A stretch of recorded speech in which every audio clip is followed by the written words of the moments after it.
Welcome to this explainer. Today, we're going to decode the seriously intimidating world of macroeconomics. If you've ever felt completely lost when economists start throwing around dense financial jargon, believe me, you are not alone. So we're going to strip all of that away and use a brilliantly simple metaphor to understand exactly how the global economy functions. We're talking about monkey countries, leaves for money, and bananas for goods. I know, it sounds a little silly, but by the end of this, you'll have a crystal clear understanding of what actually drives our financial markets. Now, economics can definitely feel overwhelming, right? So we're breaking this down into 6 logical, low-anxiety steps. We'll cover 1. Defining a monkey recession. 2. The vicious economic cycle. 3. Spotting the warning signs. 4. How monkey governments help. 5. The road to recovery. And finally, 6. Preparing for the next shock. This structured approach is going to show you exactly how recessions work, and more importantly, how you can protect yourself. All right, let's dive right into Section 1, defining a monkey recession. What actually is a recession? When we strip away all that complex jargon. Before we can properly prepare for an economic downturn, we really need a solid baseline definition of what it entails.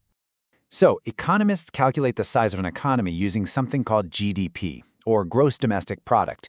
In our jungle metaphor here, this is literally just the total of all a monkey country's goods and services. We're talking every single banana harvested, every coconut sold, every service provided. If those total goods and services shrink for 2 consecutive quarters, well, congratulations, you're officially in a monkey recession. It's a strict mathematical threshold, not just a general feeling. To make this super straightforward, maybe keep this in mind for your next finance exam. A technical recession just means the money, which we're calling leaves, is moving around slower. Trade is just kind of sluggish. But a depression? That means the leaves are moving way slower. The economy is pretty much ground to a total halt, and honestly, all the monkeys are just sad. It's a much deeper, more prolonged drop. Which brings us to Section 2, the vicious economic cycle. Let's look at how this downward spiral actually gets started. You see, recessions don't just happen out of nowhere. They're typically triggered by a sudden shock to the monkey economy. This could be a natural disaster, a pandemic, a war. But it can also be systemic stuff, like supply and demand totally falling out of balance, skyrocketing inflation, or just way too many monkeys taking on debt they absolutely can't pay back.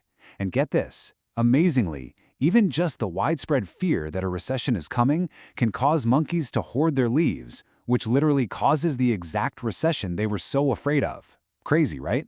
Once it starts, a recession is basically a rapid cascading domino effect. Think about it like this. A shock hits. Say, oil prices shoot up. Costs rise, so monkeys spend less. Because they're spending less, businesses lose profit. Bosses panic and start firing workers.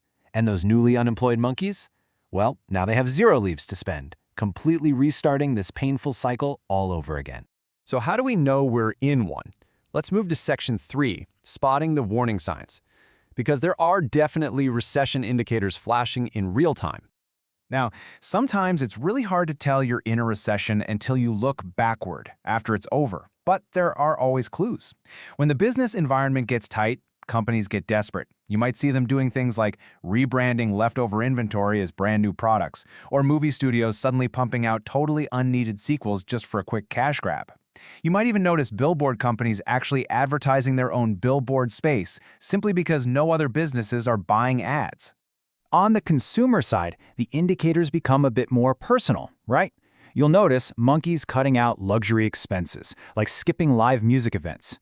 You'll see extreme financial strain, like using payment plans just to afford basic groceries. Imagine paying for a single banana in installments. And tellingly, you'll start seeing a massive surge in YouTubers and content creators making videos explicitly about recessions, responding to the sudden panic of their audience. All right, moving on to Section 4, how monkey governments help and how they go about stopping the bleeding. When that vicious cycle gets a little too extreme, the free market often can't correct itself quickly enough. So governments have a few major levers they can pull. They might try to jumpstart the economy by handing out direct stimulus checks, literally just giving leaves straight to the monkeys. They could cut banana taxes to make goods cheaper, or subsidize struggling businesses. They can also fund massive public works projects, building monkey roads, bridges, public transport, which immediately creates new jobs and gets those leaves moving again. But out of all the tools available, the absolute most important one a government or its central bank has is manipulating interest rates. So the crucial takeaway here is understanding this simple definition. An interest rate is really just the cost of borrowing leaves from the monkey bank. So how does this actually build into an economic recovery? Well, when the government lowers interest rates, borrowing leaves becomes really cheap.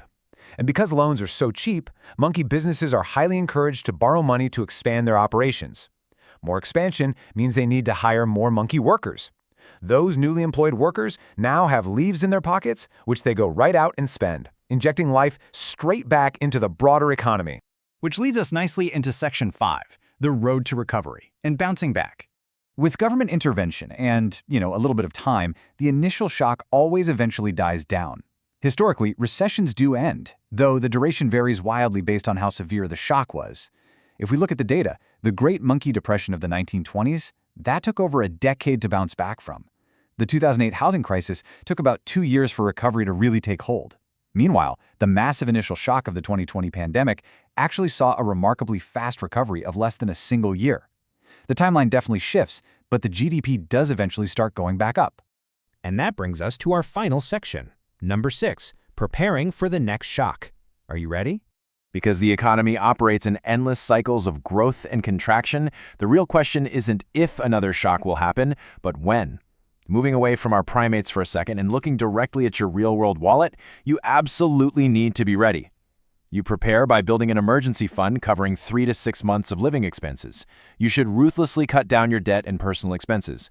Diversify your investments. Don't put all your eggs in one basket. And most importantly, stay continuously educated so you remain highly competitive in the job market no matter what happens out there.